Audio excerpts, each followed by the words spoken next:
All of us are over hyper optimization. We had trackers, and then we had Oura rings, and then we have like beds that are tracking our sleep. And it's like all like, I'm going to be better, I'm going to be better, I'm going to be better. There's optimization fatigue. We're measuring the wrong things.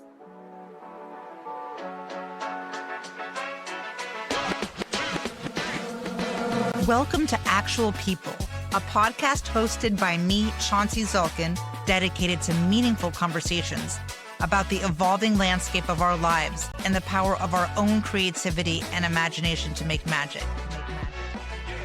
I'm sitting here noodling around with edits to a monologue I've recorded 2 times now, where I try to trace us back to the murder of George Floyd, looking at those protests, the successes of the Me Too movement, anti-racism, and all the DEI programs, all the people that entered these new roles with so much enthusiasm, and thought about the cauldron that was just sort of bubbling under the surface of resentful, despairing, disaffected white men and their rising rage at their ebbing relevance, which led us to incels and the manosphere that misinterpreted the Bible and Stoic philosophy, the warrior ethos, and Paleolithic eating habits, just to name a few things. The more proactive toxic males, they took ice baths and made their bed every morning. They drank their mushroom coffee. They also made all these overconfident YouTube pre-roll ads with their latest productivity hacks. But there was another kind of white male left off the program for decade 2 of the 21st century. And those were the white working poor and the working class white male.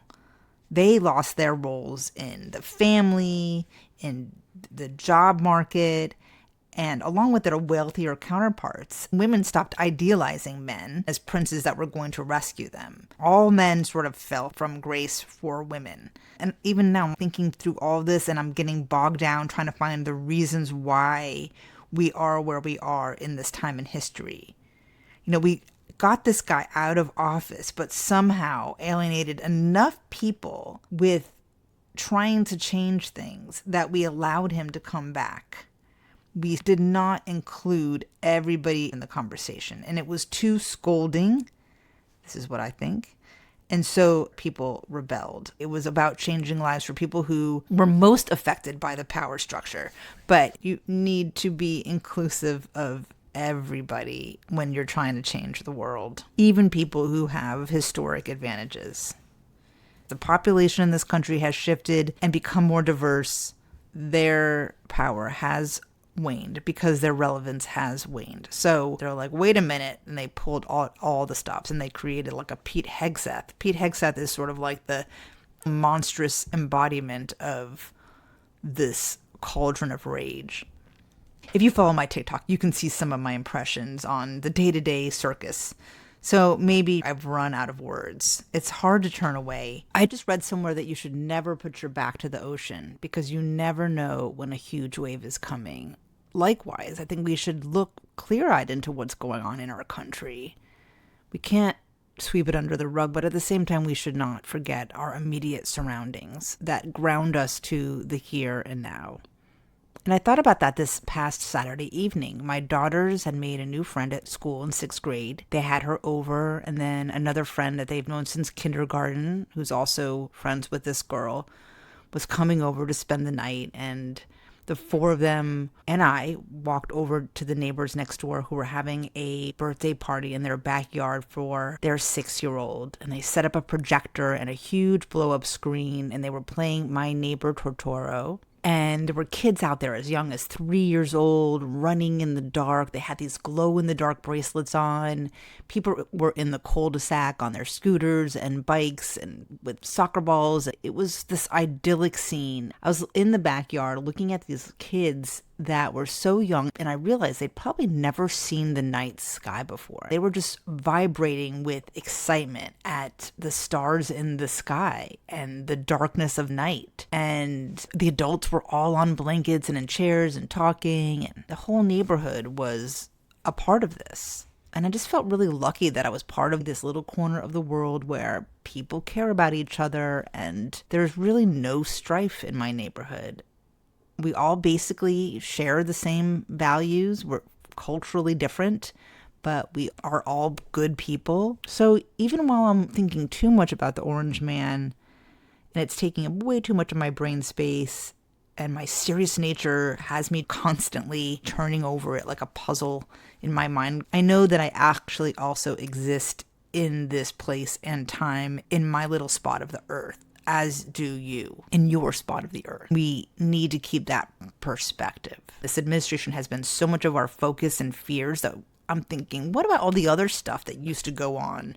You know, businesses being built and new restaurants and stores opening, and the way the generations embrace technology and each other and community. Like, what are the basic machinations of the culture right now outside of politics? I don't think you can extricate politics and fascism and the fear, ICE running around, grabbing people off the street, and the National Guard being deployed and all that. We cannot forget all that. But there's also other things going on because of that, in resistance to that. And those are things to explore and look at. We are not this Orange Man, and he is not us. And that is kind of the point. Reality is not in the hands of our administration. Reality is not in the hands of the media. Reality is in your neighbors, walking down the street, random conversations. That is where reality lies. So who are we right now, in spite of what's going on, or because of what's going on? What are things that are not dividing us?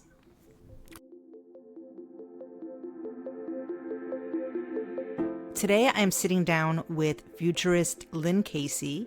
She calls herself a cultural cartographer, which I think is very apt. She is incredibly optimistic about the future, and her enthusiasm is infectious and what we need right now.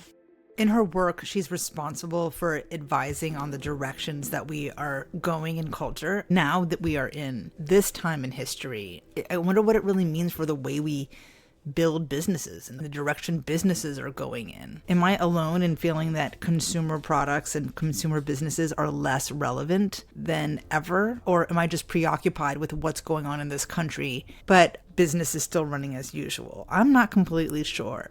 She also shares these concerns, but she also had a lot of good news. And we all need to hear a little bit of good news. We talk about Gen Z and Gen Alpha and Gen X. It's a fun conversation. And please go to Spotify, Apple Podcasts, YouTube, or wherever you get your podcasts. And please subscribe, tell your friends, share my clips. I have clips every episode. It's your support that allows me to continue to do this. When I get out of school, I'd like to be able to ramp up and do it even more, but I can't do that without support for this podcast from you, the listener. So please share with your friends, and please subscribe if you haven't done so already. Okay, thank you. Here we go. I got pushed into marketing. It just started to become clear. Why am I even doing this? I was doing it as a means to an end in the first place because I just wanted to be a writer and tell stories. And I was like, oh, that's how you make money doing that. And then you need to come over to my side. I started in Cultural Insights. See, that's where you belong. That's this world. So I call what I do cultural cartography. I'm a map maker, and we build those maps based on feeling the pulse and where it's going.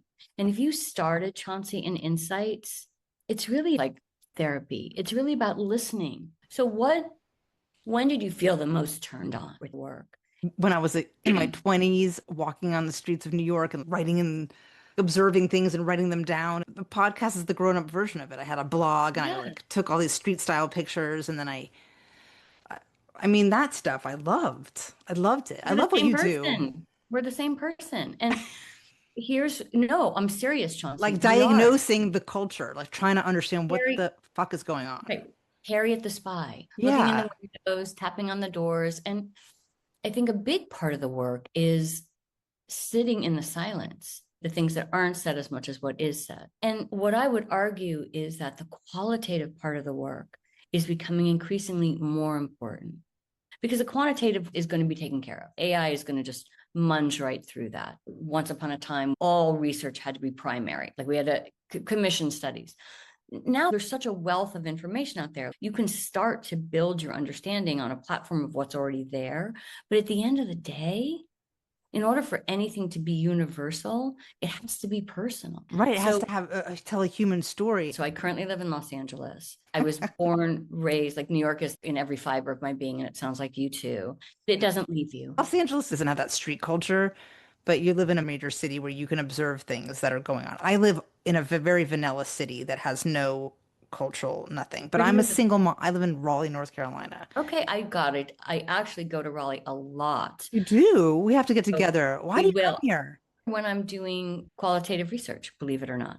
Because Oh my God. one of the reasons I like looking at Raleigh, North Carolina, is it has been such a growth engine for nuclear families, small families. Mm. Wow. Tell me So more. so I always sort of look at the data and go, okay, where are we seeing people going? I'm going to live here. And it's typically millennials. I'm going to live here and start to raise my family. That's what I So, did.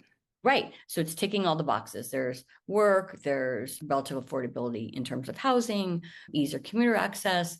Education is always a really big Yeah. goal because people want a big university because then you have culture, right? So Right. that is one of the cities. I have like Columbus, Ohio. But Columbia and Raleigh in the Carolinas is showing that sort of heat. Columbia, South Carolina. Correct. Yeah. Mhm. I've been So, there. yeah. So I have been to Raleigh over the past 5 years, probably 6 or 7 times. Oh my And God. when I'm really trying to dig into, okay, let me get a snapshot of this emerging family. Okay. Well, you Yeah, can interview me. You can get information. I Well, can. I moved here after a divorce. My mother lives in Beaufort, South Carolina, Okay. and I left Brooklyn kind of like in a hurry. I had twins. I moved to South Carolina because they were so young and I was like in a fog and I had to have my mother nearby. And then when they left preschool, I was like, let me just try out Raleigh, North Carolina. It was right before the pandemic and it was 2019 June. And now I own a house and my kids go to great schools and I have friends and they're all really nice people and they're all Yeah. educated and smart and good people. But if I didn't have my kids, But that's how you made the decision. I mean, Chauncey, I'm a single mom of three. oh, Okay. well, okay. So I've run my career, my life, while raising three kids. It's a different lens, but it's the biggest lens. It's the most important lens, right? So if you didn't have your kids, well, that's a story for another time, right? You'll do that, you'll change things up, I think right? I will. So I'm getting my degree and then I might try to get licensed in New York.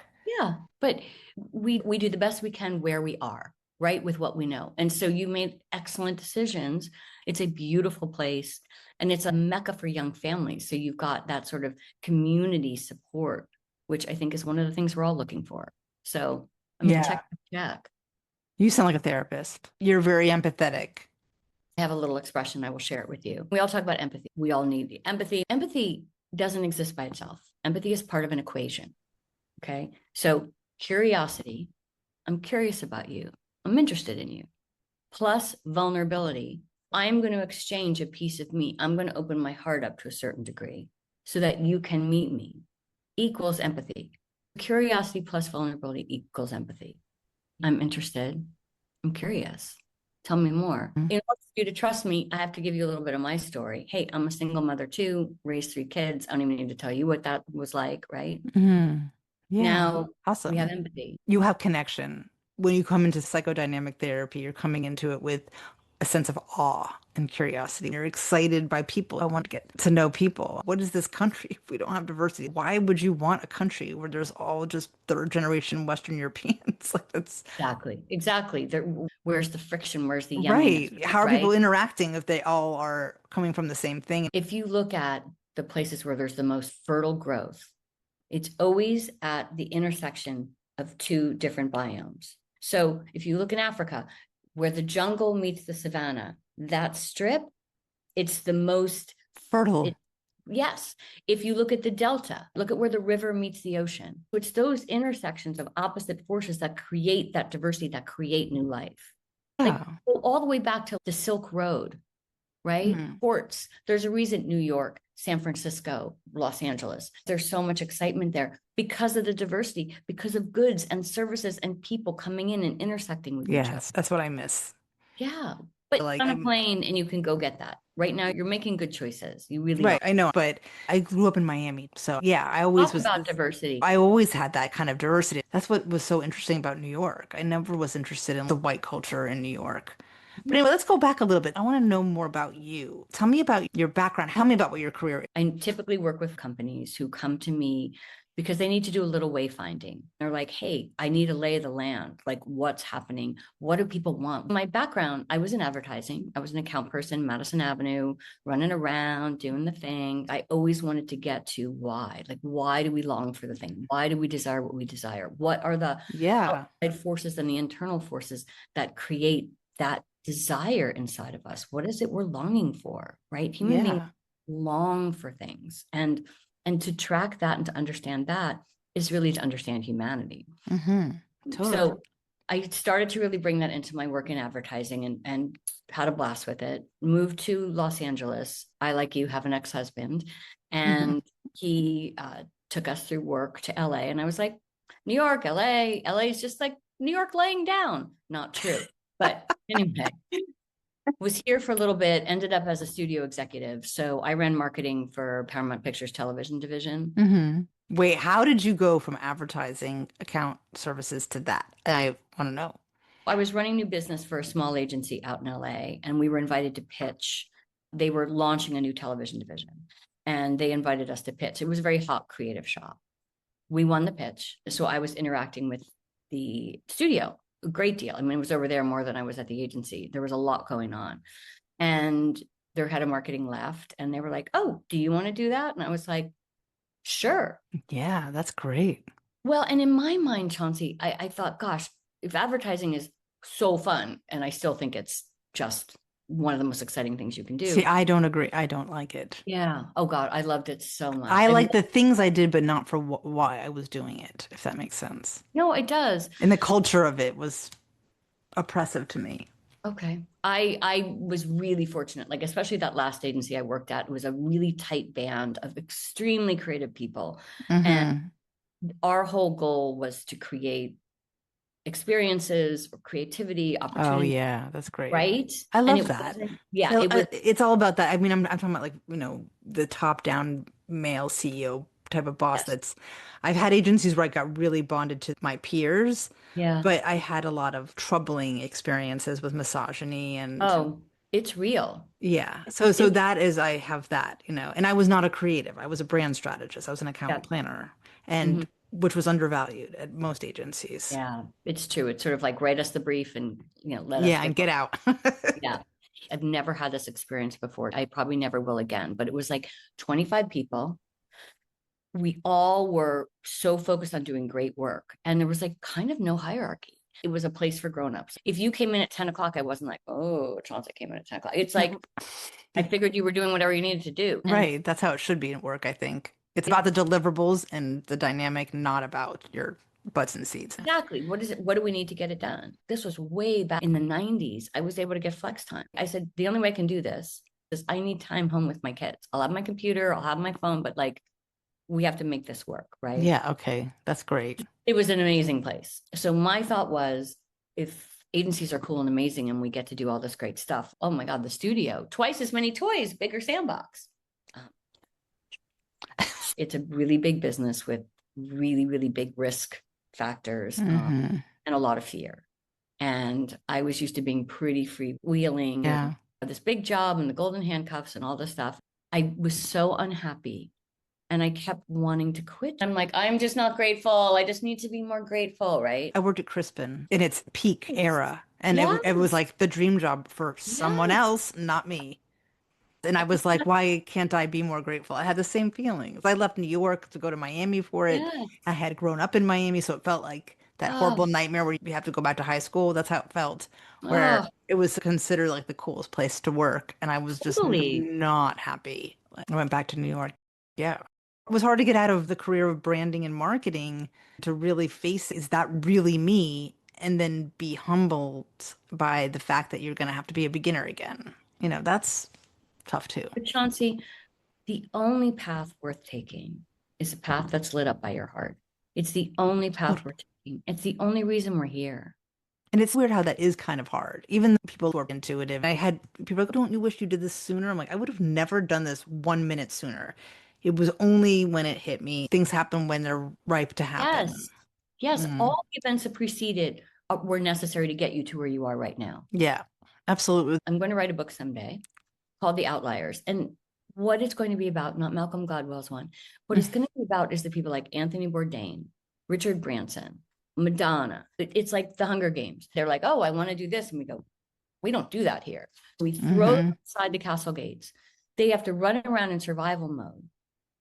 They do all their own things. They do it in all the weird, crazy ways. We keep looking at them like, you're crazy. And then they succeed. And then we open up the gates and we have a ticker tape parade and we're like, brava, brava, right? But it's the hardest path to take. No one supports it. There's no map, right? There's no escalator. I've Right? always done everything the hard way Why do you think that is? because I have a very specific vision of things. I'm just like, I have to do this thing this way. I read every single page in my textbooks now, and I don't No, think the other people in the class are doing that. It because just it dawned means on me. something to I you. need to, yeah, I need to go all the way with everything.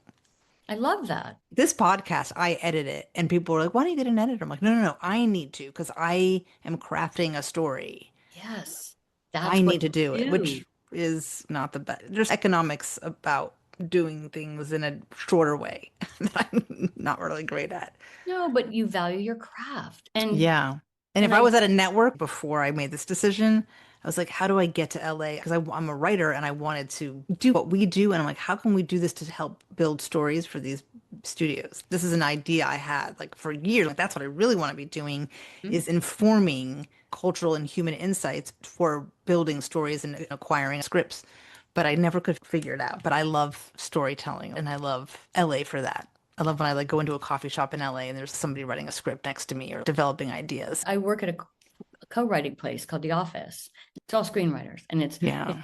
100% quiet. It's such a Yeah. good creative place for me to go. So anyway, to bring this all Anyway. home, finally got enough courage to leave the studio. They were like, you made it very clear that you don't want to be here. So what if we set up a consultancy for you? Wow. And from that, I was able to pivot into the work that I really found that I was loving, which was understanding these shifts in human behavior, understanding what people want, looking at these massive new tensions, looking at what's happening with different generations, different values that are really driving the sort of products and services that are showing up in the world. What I am curious about, the social media world of what's going on is so performative that the bottom has dropped out from culture. Things used to percolate naturally on the streets, and people are obviously very upset about what's going on politically, and people are very polarized. But I cannot put my finger on what is going on in this country. What does Gen Z care about? How do they see their future in this crazy, uncertain time? Yeah. You always have to look at the generation that raised them because those are the values that are inculcated. Who are millennials' parents? Boomers. Boomers were millennials' parents. When you think about boomers, right? Big, large footprint, a little bit arrogant, a lot about themselves. When we look at millennials, we sort of see the same thing. Millennials were raised by boomers, so they felt really good about themselves. It was the longest stretch of affluence. There was no war. Millennials were completely primed and set to be masters of the universe. Okay. Then we had a recession, Mhm. right? So millennials became multi-hyphenates, which is something we're seeing now with Gen Z in the wake of this mini recession. You mean after 2008? Correct. No. Okay. So that's when they all graduated. And then all of a sudden, Okay. it's like, there's no jobs. But because they had the relationship with their parents, they just all moved into a back bedroom and started to invent things or create new companies. But they never lost that sort of ebullience. They never lost this positivity because they were raised with it. With Gen Z, it's a very different story. First, as you pointed out, who were their parents? X. Okay, Gen X, my generation, sardonic, sarcastic, independent, things their own way, rebels. You see that with Gen Z. They've inherited these qualities. The only person we knew how to be and the only person we wanted to be was ourselves. Yeah. Maybe David Bowie, but like ourselves called David Bowie. So when we look at Nice. Gen Z, what we have to remember is they were the children of the recession. When they were 3, 4, 5, and 6, their parents lost their jobs. They had to leave their homes. They had to transfer schools. They saw firsthand and up close that companies were not going to take care of you, that jobs did not provide security, that no one was going to look out for you except for yourself. They saw that at that exact age that you go from plastic to much more hardscape, right? So that's what they believe. So we're like, oh my God, they're kind of negative and they're so anti. And it's like, no, they're realists. This is the world we showed them. Then they had the Parkland shootings. Then they had 9/11. Then they've had 2 administrations of Donald Trump. I mean, what do we want them to believe? This is a Yeah. generation that believes that they will have a minimum of 15 jobs. So there's no loyalty. They have a completely new set of values. Also, roughly 1/3 of them don't believe the world is going to exist after 30 years because of climate change. They're nihilistic. Yes. And so what does that mean? That means you're not living for some far off dream. Like, I'm going to work for 15 years and then I'm going to get the house. I think millennials thought that. I don't understand a lot of the things they attributed to millennials. I thought were really us. Like they stole a lot of our culture and made it more brand friendly. The thing with millennials grew up in real time with real people and then were introduced to the magical land of digital. They embraced it 110%. I could have 300 people help me pick up my prom dress. They were all over MySpace. And it was Our generation. yes. That being new and cool and vibrant was their And generation. wonderful and welcoming. It was like, good oh, then. right. But Gen Z were born into that world. So there was almost this moat where they longingly looked into that real world stuff that we don't have access to. And it was codified by the pandemic. They were trapped in this digital world. So the thing they crave the most and they're trying to figure out is, how do I cross that moat? How do I get into in real time? So I wanted to go back to a point you made earlier where you were talking about street culture. And here's the difference. And I find this so exciting. Back in the day, with the times you and I are talking about, where people used to line up for a sneaker drop, right? Because that's exclusive. And you had to kind of have the 411 to know that you could get the goods, cultural currency. So as you know, line standing is a whole thing right now, right? Oh, Big yeah. thing. Huge thing going on right now. It's not about getting the goods. Before, it was about exclusivity. Get me the thing to show that I'm in the know. Now it's about inclusivity. I'm trying to find my people. I want to belong to something. If this is the thing, if this is the cultural moment, I want to be there.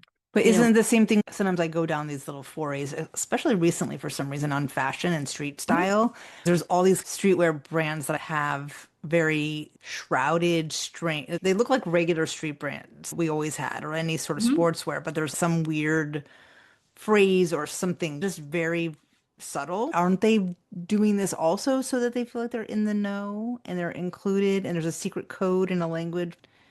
There's a code in the language, but it's not as obscure as you think. There's a way to unpack it and a way to understand it, but ultimately everyone has access to that. Like, look at Telfar, right? Which I is just one of the most freaking genius brands on the whole planet, which was built on inclusivity. Everyone can have a Telfar. We have Telfar TV and we have all the different memes, and he had his fashion show with 150 looks. It was a celebration of inclusivity. Totally. All bodies, all shapes, all sizes. Yeah, all colors, all ages. That to me is the secret sauce of what Gen Z is going to bring. You talked about the division, and it's something I worry about a great deal when we look at this country. But then I think, wait, Gen Z is the one that broke the binary. Gen Z is the one that's like, why do I have to choose? Like, I don't get that. Like, I'm this way today, I'm that way tomorrow. I believe that this is a generation that's going to go, I don't understand why it's Republican and Democrat. I don't understand why I got to be this way or that. Left or right. Yeah. But then you have the bro culture and the young Republican males and the manosphere. They're like kind of throwback. They are, but I think we're looking at tropes as opposed to individuals. I think looking at the whole manosphere for sure, and looking at, the Trump bros and, oh my God, the rise of the Republican male, the numbers aren't really there. Okay. Yeah, when you really start to break it down, it goes back to this idea of belonging. We all want to belong to something. And what is it we're offering them? We're not offering them church. We're not offering them a town hall. We're not offering them, places where they gather. And the pandemic really stomped out a lot of how you and I used to hang out. These kids are so starved for. They're so lonely, right? And so isolated. lonely. Taylor Swift Eras tour, the phenomenon, it had so much to do with the fact that it was coming off the backs of the pandemic. People just miss people. People miss people. People wanted to sit and hold hands and sing songs that they all knew and make I friendship. know. It makes me Doesn't want leave to that. cry the fact that people are so disjointed. I think that there might be another shift going on with Gen Alpha. My kids, I just got them flip phones. I'm doing the wait till 8th. They do Minecraft and stuff, but they like to It's a play building. outside. I live in a cul-de-sac. They play outside on their bikes with other kids. Could not love Like, that more. Could not love that more. Yes, because those social skills, people ask me all the time, how do we prepare for the future? What do we need? And I'm like, anything you can learn in a book is not going to help you in business. AI is going to run that program for you. Okay. What it's really about is curiosity and connection. Those are the two skills people are going to need the and we most. have to do it intentionally because it doesn't fall in our lap anymore. We have to No, make it who happen. who cultivates curiosity? Curiosity has been replaced by consumption. You can go on TikTok and it just pours over you. I'm not curious. I'm not looking. It's just served up. Mhm. That's why I find book talk and the whole world of reading and kids going to bars because there's a philosopher or a professor lecturing. Knowledge is the sexiest currency going right now. And that's what lights me up. Kids want to read. One of the most prized possessions for teenage girls right now is an annotated book. I read a book, I underline, I make little notations, and then I gift that to you, Oh, right? wow, really? Yes. So you're getting my Hmm. version, my words, my thoughts, and I'm giving you a handcrafted, personalized version of something that I loved very, very much, right? Wow. I love I, that. I read with a pen. yes. And Not just my textbooks, but all my books I'm writing in the margins. I You mean, can look look back later on and see who you were. or if you gave me a book and you're like, oh my God, Lynn, you have to read this. I loved it so much. I'm like, okay, let me see what Chauncey liked. And then you underline something where I'm like, first of all, it gives me insight into you, but it is also going to Yeah. make me linger and look. And then you and I are going to go back and we're going to talk about that. And this is a popular thing that people are doing. They're Yes. gifting their pre-read books that are already on. Annotated books back and forth Awesome. to each I other, didn't know right? that. What a gem to learn It's that. it's like the same thing about one of the reasons we all loved Etsy, getting that little handwritten note from someone who made you the scarf who lives in Maine. It's a connection point. We're starved for haptic connection points. We're starved for humanness. And I believe those of us, the work that you're doing, the work that you're studying, the work that I do, those of us who are constantly really delving into the human side of things are going to have an endless amount of work in this age of AI because that is going to become a commodity. And those of us who understand humanity and how to pull it apart and how to read it and understand, that is where the keys to the kingdom are going to exist. Because at the end of the day, this is all about serving humans, helping humans. We Yeah. understand humans. So So what what are some of the products and services that you see emerging right now, other than like the TikTok fad of some fashion brand? well, Um, what's interesting is that one of the latest TikTok fads is trend exhaustion. They're really trying to unpack themselves. I think any brand that really helps you start to peel away the layers and get to know yourself is a brand that's going to succeed. are there any examples of brands that are doing that right now? On running, the sneakers, look at who they've had as ambassadors. So you have Roger Federer, who's like, well, he's not a runner. Zendaya, like, I didn't know she worked out. And Elmo, right? Elmo? Elmo, Mm, okay, I Elmo. didn't know that. Yeah. All of them are relating to this idea that all of us are over hyper optimization. Once we had trackers and then we had Aura rings and then we have like beds that are tracking our sleep and it's like all like, I'm going to be better. I'm going to be better. I'm going to be better. There's optimization fatigue. It's like we're measuring the wrong things, Yeah. right? What should we measure? Happiness, enjoyment, hanging out. I mean, think about it. You and I got put in race cars and we're told that we were racing to be the top of our field. We were racing to get all the toys. We were racing to get the house and dog and a big career, the Emmy and the Oscar and the Cannes Lion and all the things. If you're Gen Z and you got put in a car and you're like, I don't even know if you're going to make it 30 years. What are you going to collect? Friends, passport stamps, chickens? What's a chicken thing you keep mentioning? People are Oh, buying. everybody's collecting chickens. That is a big thing for zillennials, like young millennials, little urban farmers. because of the price of eggs. But then I read that it was expensive to keep chickens. So, It is but yeah, expensive. I know a lot of people with chickens too. Yeah. Yeah. Self-reliance, but also just the joy of having animals, the joy of being part of that cycle, the joy of waking up in the Of morning and being having, connected to the earth that we live on in yes, any way yes, possible. Please bring us back to the earth that we live on and the yes, topography of our locale. And yeah, yes. some of these things kind Touching, of went out the window after the pandemic. Remember the locavore trend? all of that is coming back. Part of it has to do with the trade wars. We're shifting back to this idea of hyperlocality, connected in a small way to a smaller world. Gen Z showed up this way from the beginning. I've been tracking Gen Z since they were babies. One thing I noticed, they really created these small circles of trust. They didn't trust people that they didn't know. We talked about millennials that were like 300 people telling me they like my new haircut. Amazing. Gen Z's like, who are these people? Gen Yeah. Z is using Instagram to connect with people. They're not posting content, they're in the comments. Mhm. That's where they're living. They're living in the margins, they're hanging out in the hallways. So Mm. that's how people have to think about Gen Z. Where's their real contact? All technology promises us is this frictionless society. We need friction. AI will atrophy your thinking and decision-making processes, which already happened with GPS. It took me years to know my way around Raleigh just because my phone took me there.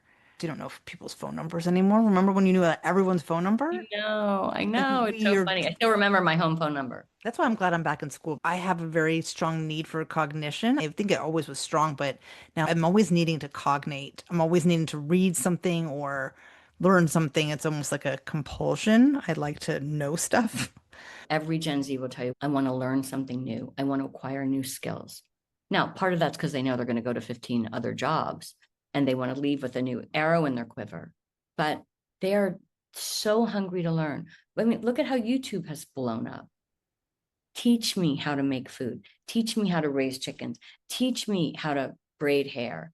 Teach me new skills. They're hungry for knowledge And because people want to have autonomy and independence and they want to have control over their lives. Like yes, it's like yeah, striving for control. I had this brilliant business idea that I don't want to take on, and I tell people whenever I can, people don't have the skills to build and fix the way they used to. There's concierge services for homeowners, but we want to learn for ourselves. Like I want to know where the studs are on my wall. I want to know how to connect my washer dryer.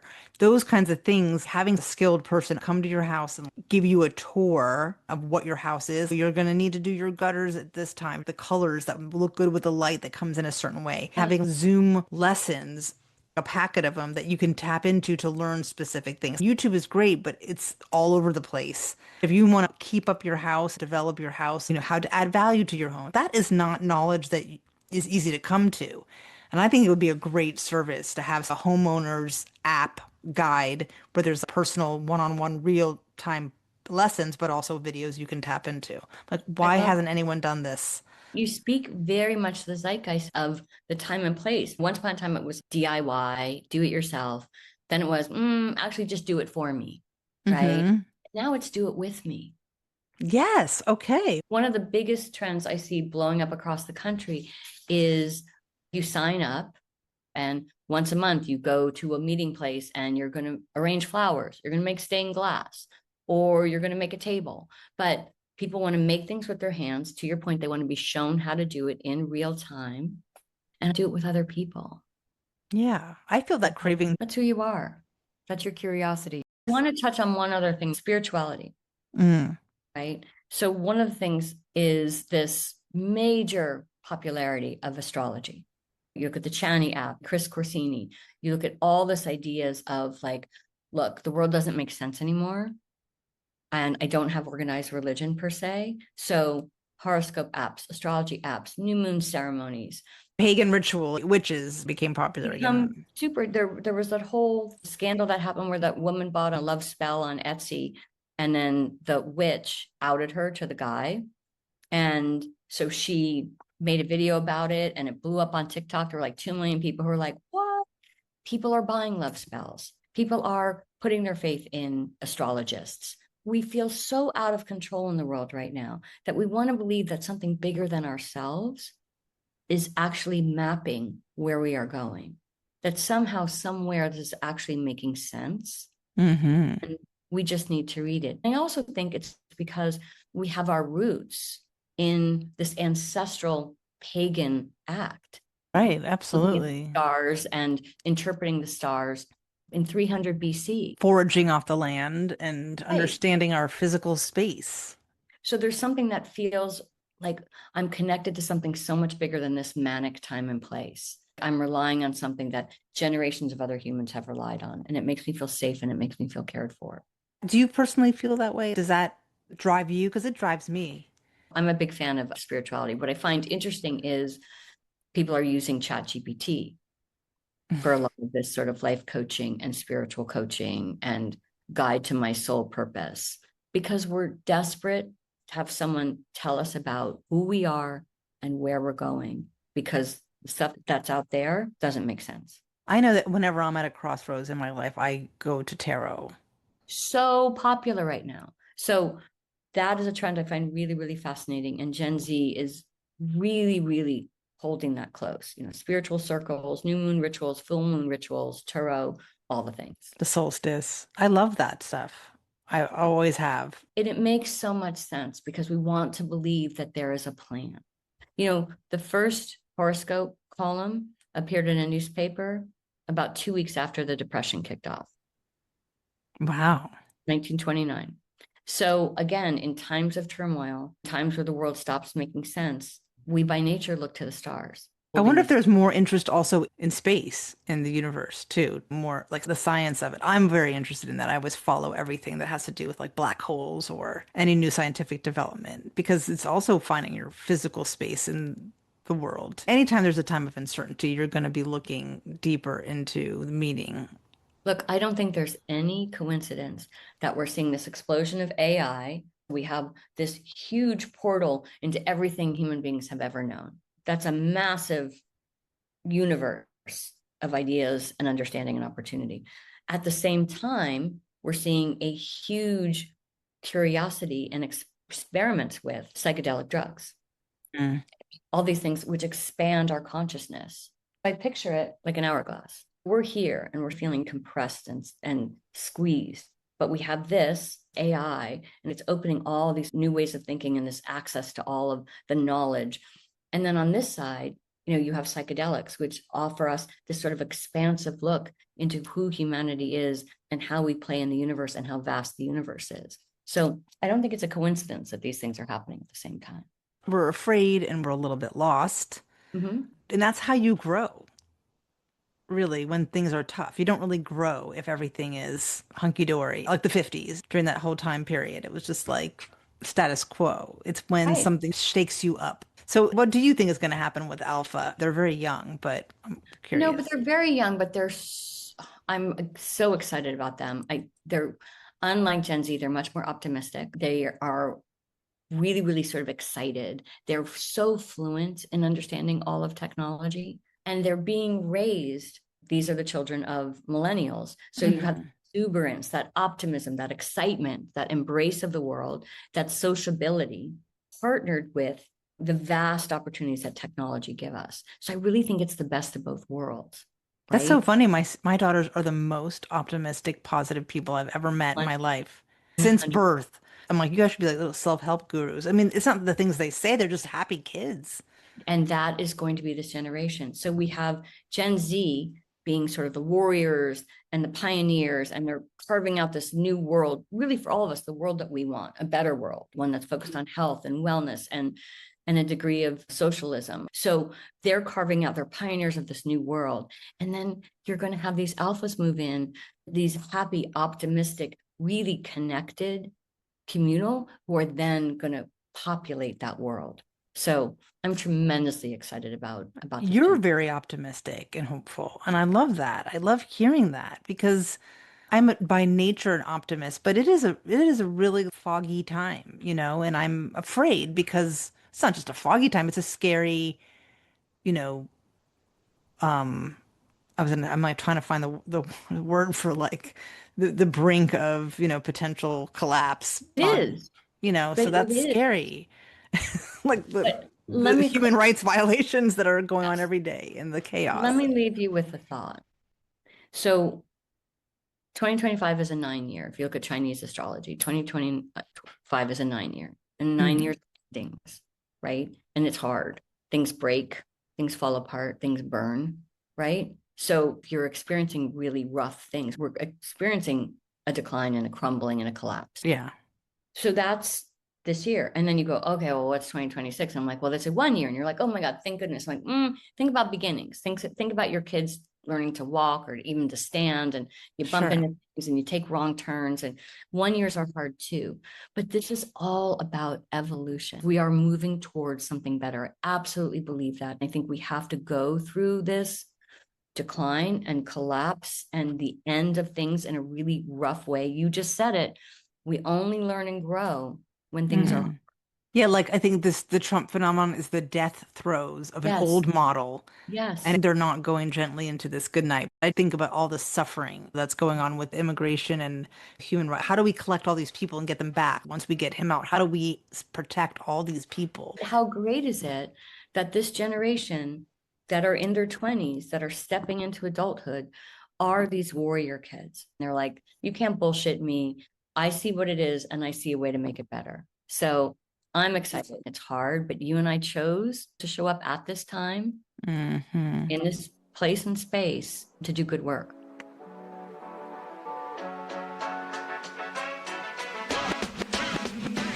You've been listening to Actual People. This show is written, directed, and executive produced by me, your host, Chauncey Zalkin. Show sound designed by Eric Aaron. Click on the link below to subscribe so you don't miss a single episode. And don't forget to leave a review. I'll be sharing my favorites. You can find our socials and all links to deeper dives into these topics at chaunceyzalkin.com and on my Substack at chaunceyzalkin.substack.com. Actual People is available wherever you get your podcasts.